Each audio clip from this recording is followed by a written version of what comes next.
वृद्धावस्था के कारण उसका रूप बिगड़ गया, बुद्धि कमजोर हो गई, शरीर रोगी हो गया, अग्नि मंद पड़ गई, पुरुषार्थ और भोजन दोनों कम हो गए, बस घोर चिंता।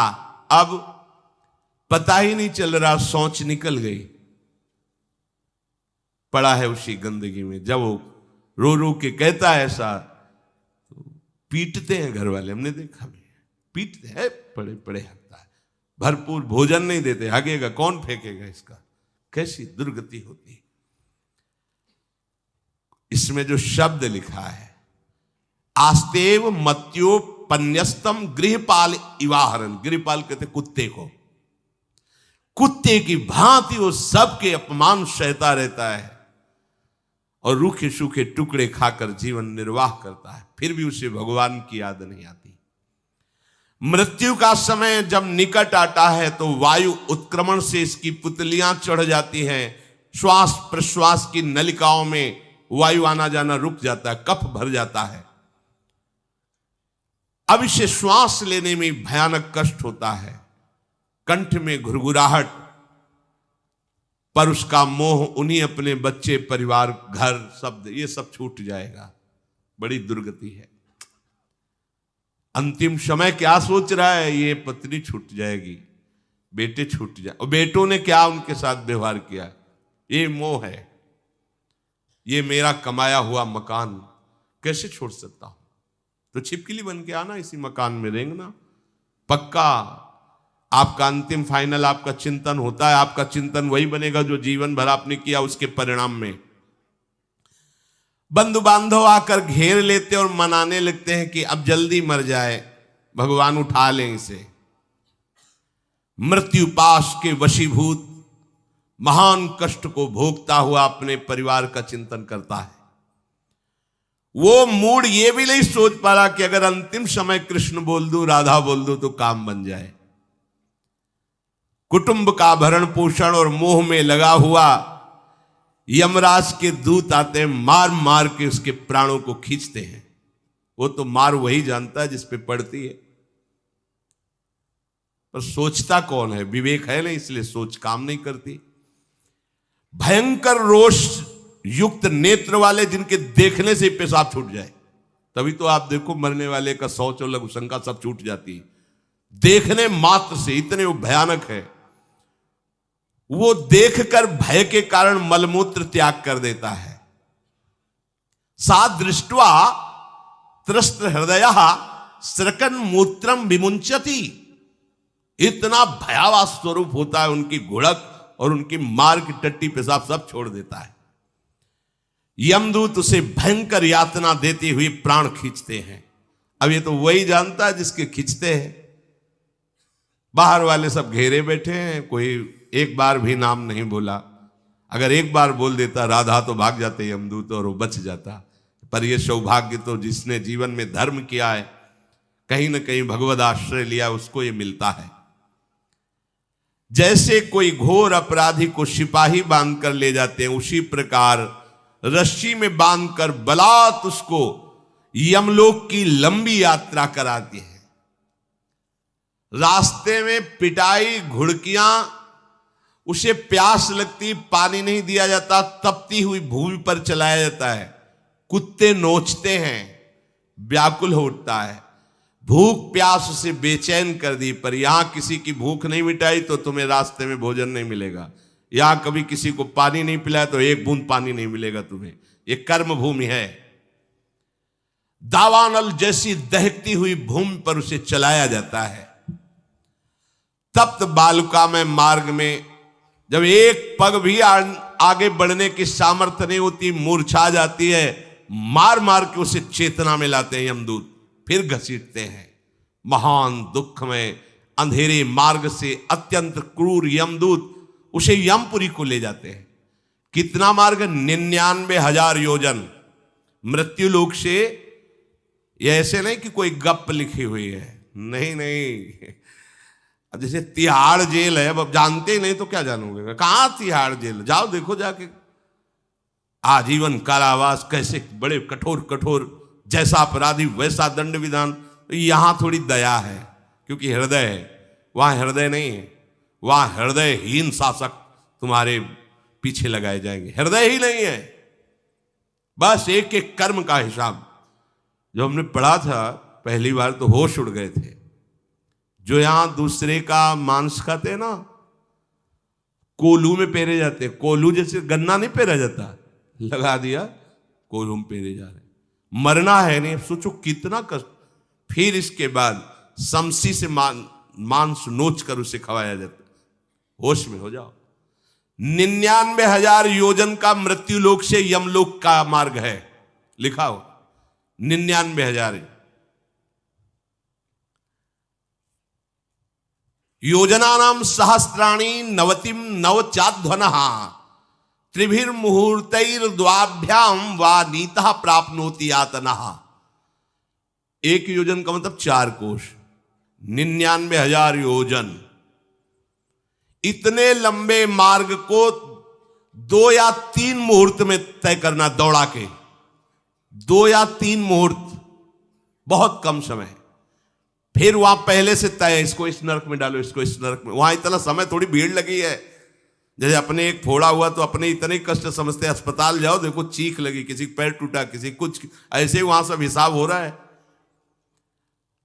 उसको धधकती हुई लकड़ियों में जलाया जाता है, कहीं दूसरों के द्वारा काट काट कर उसको उसका ही मांस खिलाया जाता है।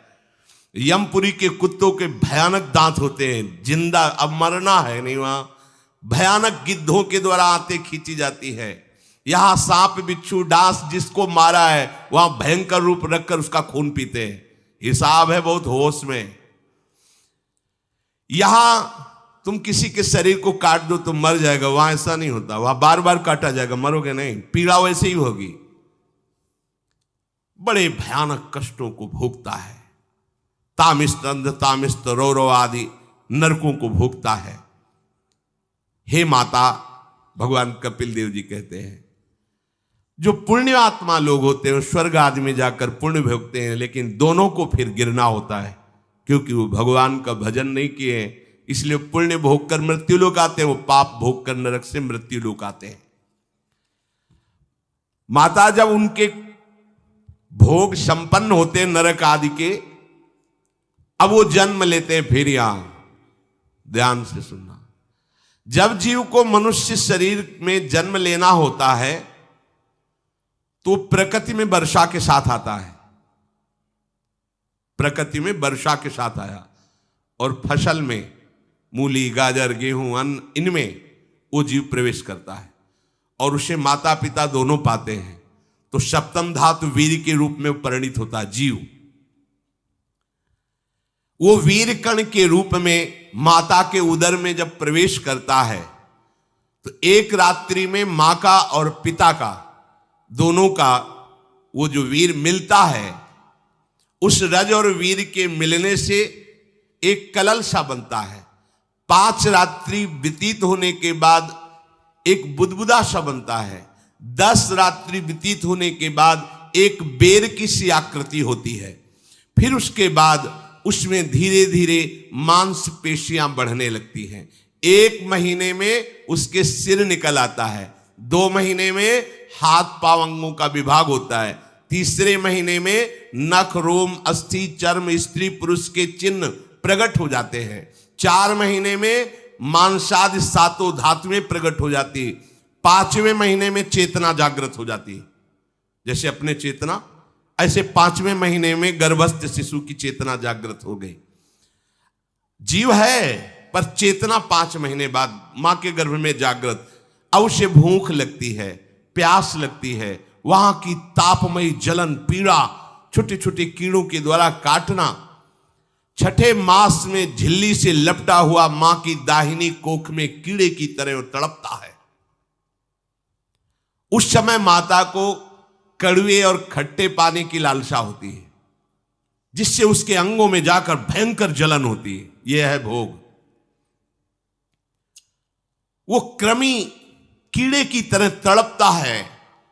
मलमूत्र के गड्ढे में बीच में झिल्ली में बंधा हुआ वो जीवात्मा सुकुमार तो होता है, वहां के कीड़े उसे नोचते छोटे छोटे, वो तड़पता है माता प्रसन्न होती कि जब बच्चा हिलता है, बोले है उसकी दुर्गति हो रही, वहां भयंकर कष्ट पा रहा है।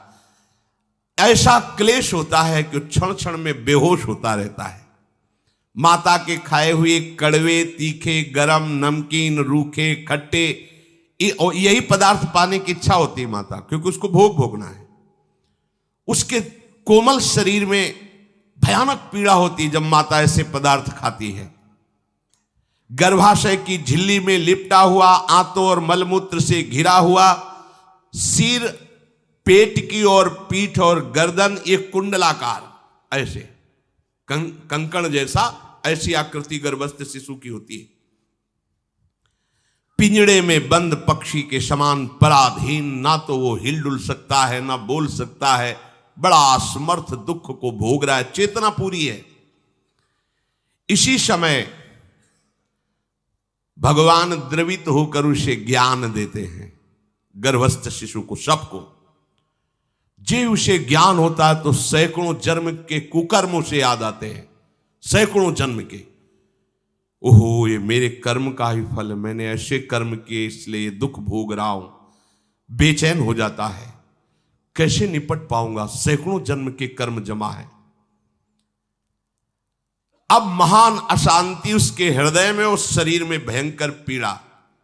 कुंडलाकार शरीर है, हिल भी नहीं सकता है, बस कीड़े काटते, बड़ी तड़पन, बड़ी जलन, भूख प्यास की जलन। अब एक और भयानक जलन हुई, उसे स्मरण हो जाता है कई जन्मों के, सैकड़ों जन्मों के पाप कर्मों का। 7वां महीना आरंभ हुआ कि ज्ञान का उन्मेष हो गया। अब प्रसूति वायु उसे चला रही है, तड़पता है वो। सप्त धातु में स्थूल शरीर से बंधा हुआ वो जीव भयभीत होकर के पुकारता है, अगर कोई भगवान है तो एक बार मुझे यहां से निकाल दे। वो विनय करता है भगवान से, कोई अगर भगवान है जिसने मुझे इस बंधन में डाला है, एक बार निकाल दे, यहां से जाके केवल भजन करूंगा। जीव कहता, जंतुरुवाच तस्योपशन्नमवितुम जगदिच्छयात् नाना तनोर्भुवि चलच्चरणारविंदम सोहम ब्रजामि शरणम रकुतो भयम में येने दृशी गतिरदर्श सतोनुरूपा। हे प्रभु, मैं बड़ा अधम हूं। ये ज्ञान भगवान की तरफ से गर्भस्थ शिशु को होता है। देखो, स्वयं वो इतना कष्ट पा रहा है, फिर जब आप गर्भ हत्या करते हैं तो आपका पाप कितना बड़ा होगा, सोचो। सब माताओं से विनय है, संयम से रहो, सावधान रहो। ये हत्या ऐसी नहीं कि तुम्हारे दान पुण्य से क्षमा हो जाएगी। ये जो भ्रूण हत्या है, गर्भ हत्या है, बहुत बड़ा पाप है। आप लोग अज्ञान के कारण इसको ध्यान नहीं देते, इसे खिलवाड़ समझते हो। कितना ज्ञान है। बेटी ही मां है, बेटी ही बहन है, बेटी ही पत्नी बनती है, बेटी ही किसी के जीवन को धारण करने वाली बनती है।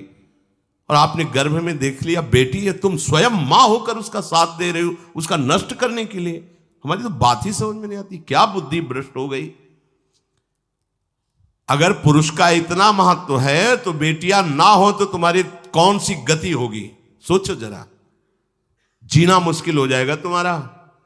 तुम पुरुष किस काम के रह जाओगे। तुम्हारा अर्धांग काट दिया जाए तो तुम कैसे होगे। ये स्त्री स्वरूप अर्धांग है। जिस घर में मां बहन नहीं है, स्त्री स्वरूप नहीं, श्मशान जैसा वो होता है। ध्यान दीजिए, ये बहुत बड़ी गलती है जो अपनी बेटियों की हत्या करते हैं। और ये वो पाप है जो अक्षम्य अपराध है। स्त्री हत्या करना शास्त्रों में बहुत बड़ा पाप कहा गया है। फिर वो तो बच्चा है, बिल्कुल नहीं।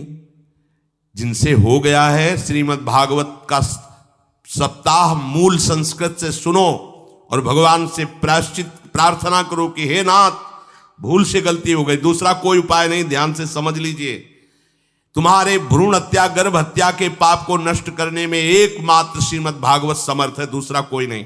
कोई दान पुण्य तीर्थ स्नान तुम्हें क्षमा नहीं कर पाएगा। यह ऐसा महापाप है। अगर हृदय में जलन करके और मूल संस्कृत के द्वारा पूरी 7 दिन में भागवत श्रवण की जाए नियम से, तो भागवत समर्थ है, इस हत्या के पाप से भी आपको मुक्त कर देगी। जिनके ऐसे हत्या हो गई हो करवा लो, नहीं तो बुद्धि आगे भ्रष्ट करके तुम्हें हरि गुरु से विमुख कर देगा। ये पाप ऐसा नहीं कि तुम्हें 2-4 माला घुमाने से क्षमा हो जाएगा। ये महत अपराध है। सबकी समझ में नहीं आता, समझ जाओ, नहीं तो आप जहां भी हो वहीं से भ्रष्ट कर देगा। ये अपराध नष्ट नहीं होगा, श्रीमद् भागवत की कृपा से नष्ट हो जाएगा। यह हमें बहुत विश्वास है। श्रीमद् भागवत सप्ताहिकी यह है ही महामहिम। प्रेत योनि को प्राप्त धुंधकारी को सीधे भगवत पार्षद स्वरूप देकर परम पद में आरूढ़ कर दिया। केवल 7 दिन की मूल संस्कृत एक भी श्लोक नहीं छूटना चाहिए। अगर सप्ताहिकी का पारायण हो तो इस भ्रूण हत्या, गर्भ हत्या से भी निवृत्ति मिल जाए। अब वो जीव भगवान को पुकारता है, मैं बड़ा नीच अधम हूं। आहा, भगवान आपने जो मुझे गति दिखाई है तो मेरे कर्म के अनुसार ही है, आपका इसमें कोई दोष नहीं। हम लोग जब कष्ट भोगते तो भगवान से कहते हैं हमने तुम्हारा क्या बिगाड़ा। भगवान ने नहीं बिगाड़ा, तू खुद देख क्या बिगाड़ लिया अपना। करो पापाचरण। अब देखो, हमने तो जीवन में कोई पाप नहीं किया और कितने गर्भ हत्या की है, कितनी खिलवाड़ समझे हो। ये बिल्कुल भयावह चीज है, आप लोगों को नहीं। हम बार बार इसीलिए कह रहे कि भयावह वस्तु है, तुम्हें बहुत ऊंचाई से घसीट के भ्रष्ट कर देगी। बहुत होश में हो, भूल के कभी ऐसा न करना जहां तक हमारी आवाज पहुंचे, जहां तक सुनाई दे। गर्भ हत्या मत करना, संयम से रहो। इस तरह का व्यवहार मत करो कि तुम्हारा मनुष्य जन्म ही व्यर्थ चला जाए। इसमें तीनों को बराबर दंड मिलेगा। गर्भ हत्या कराने वाला, गर्भ हत्या की प्रेरणा देने वाला और गर्भ हत्या में सहयोग देने वाला, जो औषधि डॉक्टर या जो भी, तीनों को दुर्गति होगी। माता, पिता, प्रेरक और कर्ता। ऐसा नहीं कि आप डॉक्टर हो तो आपको गर्भ हत्या करने का अधिकार नहीं। आप डॉक्टर हो दूसरे के शरीर को स्वस्थ करके निरोग करने के लिए, हत्या करने के लिए नहीं।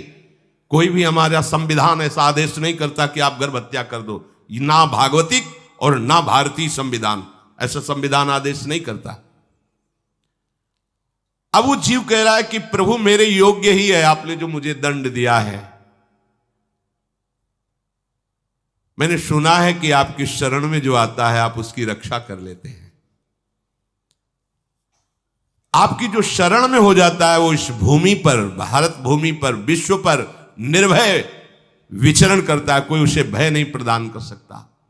प्रभु, मैं इस माता के उदर में माया का रहस्य न जानने के कारण ऐसे कर्म किए कि मैं आ गया हूं। बहुत दुख पा रहा हूं। हे निर्विकार अखंड बोध स्वरूप परमात्मा, मैं बार बार नमस्कार करता हूं। प्रभु, मेरे ऊपर कृपा कर दो, एक बार इस गर्भ से निकाल दो। मैं यहां से बाहर जाकर आपका निरंतर भजन करूंगा। ये वादा करके आए हम प्रभु से सब। प्रभु ने करुणा करके हमें चांस दिया है मनुष्य शरीर। प्रभु, मैं बहुत जन्मों से इस समय स्मृति आ रही, देख रहा हूं कर्मों में भटकता रहा आपसे विमुख होकर के। ये जो मुझे अभी ज्ञान हो रहा है केवल आपकी कृपा से तत्कालिक है। तत्कालिक, एक तत्कालिक वैराग्य होता है। जैसे कथा सुनियो, मन में आया कि अब तो भजन ही करना है। ये तत्कालिक है, स्थायी नहीं है। इसे स्थायी बनाओ। प्रभु, आप अंतर्यामी हो, आप सब कुछ जान रहे हो। तीनों तापों की शांति के लिए भक्तजन आपका भजन करते हैं। मैं देहधारी होकर जीव माता के उदर में मलमूत्र से रुधिर की झिल्ली में फंसा हुआ माता की जठराग्नि के ताप से जल रहा हूं। प्रभु, एक एक क्षण में यहां विकल होकर केवल इंतजार कर रहा हूं कि किस समय मुझे यहां से निकाला जाएगा। दीन बंधु, यहां से कब मैं निकलूंगा। स्वामिन, आप बड़े दयालु हो, आप जैसे उदार प्रभु ने मुझ गर्भस्थ शिशु को ये ज्ञान दिया। हे दीनबंधु, आप अपनी कृपा से प्रसन्न हो जाइए।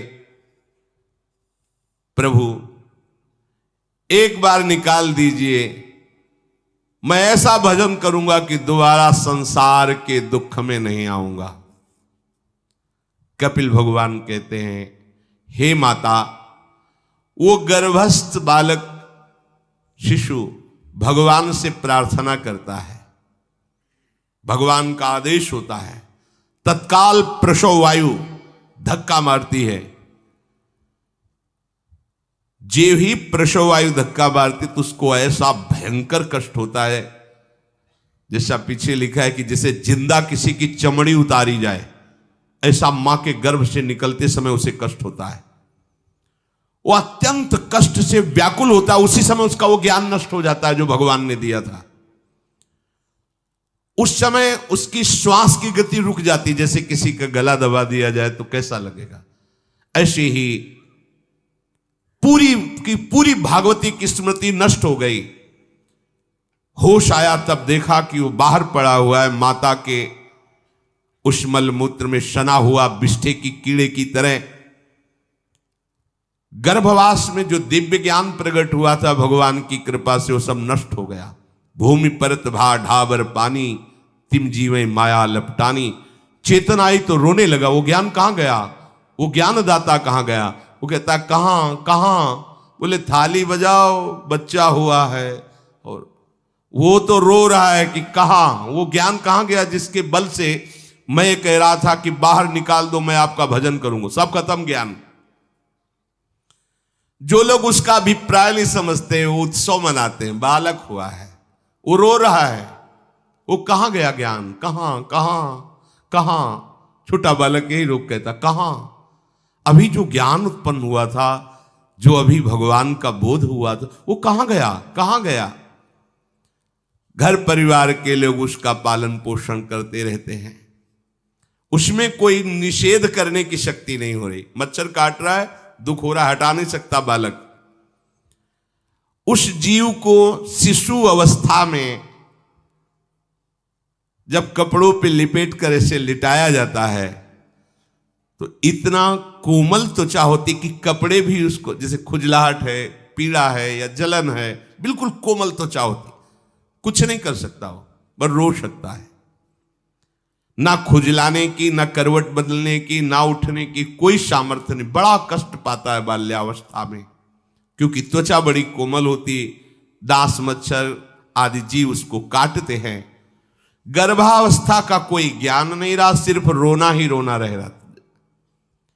इस प्रकार उसकी बाल्यावस्था कटी, कौमार अवस्था आई, पौगंड अवस्था, इनमें वो खिलवाड़ में फंस गया। जैसे जैसे बड़ा होता जाता, चेतना, गुनगुना, ये कार, ये प्लास्टिक के ऐसे उनमें मगन है।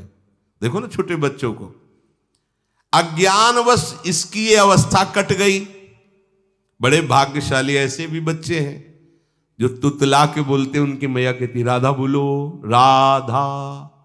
देखो ये सौभाग्य, प्रणाम है उन माताओं को जो अपने बच्चों को भगवान नाम बुलाती हैं कि आप बोलो, श्री हरिवंश बोलो, राधे राधे बोलो। धीरे धीरे उसकी युवावस्था पहुंची। इस समय उसके अंदर एक भूत सवार होता है, जवानी का भूत है, ये सबके सवार होता है। अगर मंत्र चल रहा है तो भूत नहीं चढ़ेगा, नाम चल रहा है तो भूत नहीं चढ़ेगा, नहीं तो भूत चढ़ जाता है। ये कुछ भी करवा सकता है भूत, भूत ही तो है ना। वैसे ही पंचभूत लिपट गए, ये ऊपर से जवानी का और भूत सवार हुआ तो जौवन ज्वर के ही नहीं बलकावा। जवानी में कोई भी ऐसा अपराध नहीं जो हो ना जाए। बड़ा भयानक इसमें स्वरूप होता है। इसमें केवल भोग, केवल भोग, एक ही दृष्टि रहती है, भोग भोगना। अज्ञानवश जब भोगों की प्राप्ति में बाधा पड़ती तो भयंकर वो क्रोध करता है, शोकाकुल होकर हिंसा कर बैठता है। जैसी घटनाएं सुनने को मिलती हैं, राक्षसी घटनाएं, ये भूत है जवानी का। जहां कामना में बाधा पहुंची, क्रोध में वो समझ नहीं पाता कि मेरे जैसा ही प्रिय शरीर उसका है जो मैं वर्ताव कर रहा हूं। जैसे जैसे देह बढ़ता जाता है, पुष्ट होता जाता है, वैसे वैसे भोग वासना और अभिमान बढ़ता जाता है। वो काम परवश होकर अपना नाश करना शुरू कर देता है। यौवन, वो फिर खोटी बुद्धि वाला वैसे ही पाप करने लगता है जिन पापों के कारण उसकी दुर्गति हुई थी, नरक आदि की, और मां के गर्भ में आया था।